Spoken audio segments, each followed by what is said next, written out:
There was a time when food was not chosen from menus or apps. It was chosen from whatever was left behind at the end of a long week. Lunch was never about variety, presentation, or taste. It was about getting through the day without collapsing from hunger or exhaustion. Work began before sunrise, often in silence. Money disappeared faster than it could be earned, and every dollar already had a job waiting for it. Whatever could fit between two slices of bread quietly became a sandwich, not because it was desired, but because it was necessary. These sandwiches were not recipes passed down with pride or written in cookbooks. They were answers to hunger, to fatigue, and to another long shift that still had to be survived. They were practical, imperfect, and deeply human. They were eaten quietly in factory break rooms filled with noise, heat, and grease. On back steps before heading inside for the night. Inside, dented metal lunch pails that had already lived a hard life, just like the people carrying them. No one talked about these meals. Not because they were embarrassing, but because everyone around you was eating the same thing.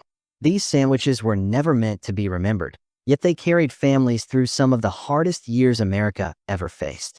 Today, on American Restored, we step back to rediscover 15 working-class sandwiches our grandparents lived on, not because they were good, but because they were enough.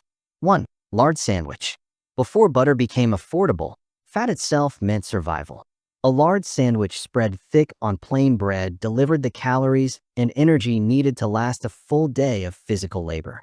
It wasn't flavorful or elegant, but it kept bodies moving when strength was running low and there were still hours left to work. 2. Sugar sandwich. When cupboards were nearly empty, sweetness still mattered. A thin layer of butter with a sprinkle of sugar offered brief comfort in homes where comfort was rare.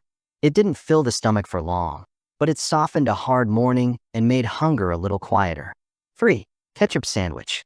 A ketchup sandwich was never a choice. It was a last resort. When payday was still days away and hunger refused to wait, bread and ketchup became a sharp, acidic solution. No one enjoyed it, but it was something, and sometimes that was enough. 4. Fried bologna. Cheap bologna fried until it curled and crisped in the pan turned a simple sandwich into something warm and filling. The smell alone made it feel like a real meal. For many working families, this was one of the few sandwiches that felt heavy, satisfying, and earned.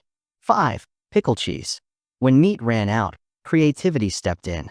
Pickles and cheese created balance, salt, sour, and fat in a single bite.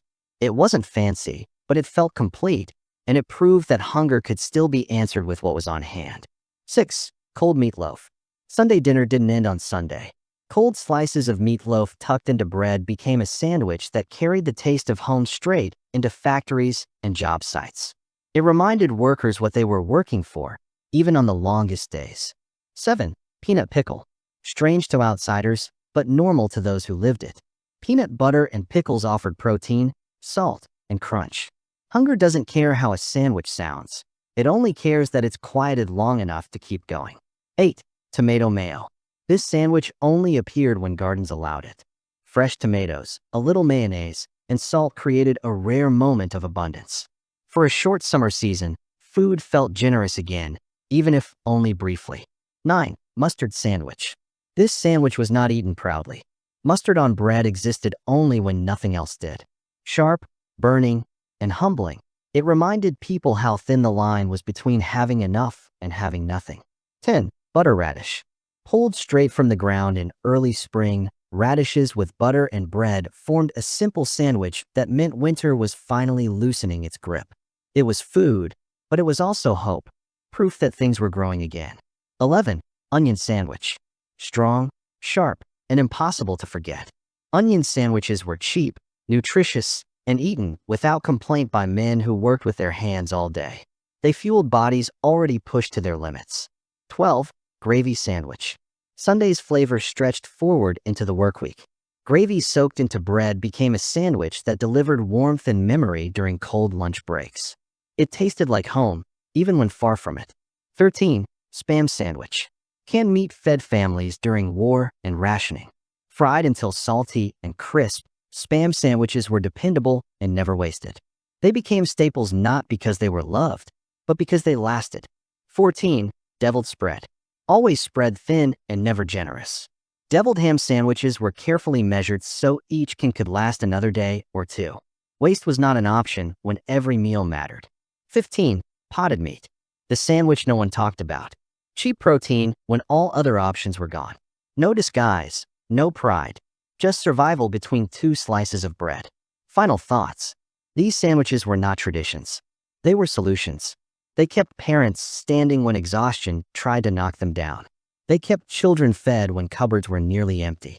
They carried entire households through years when comfort was never guaranteed. We eat differently now. We have choices, and that is a good thing. But forgetting these sandwiches means forgetting the people who survived on them. If this story meant something to you, leave a like. It helps keep these forgotten histories alive. And subscribe to American Restored, because we don't bring these stories back to romanticize struggle. We bring them back to remember strength. History isn't just written in books. Sometimes, it's packed quietly inside a lunch pail.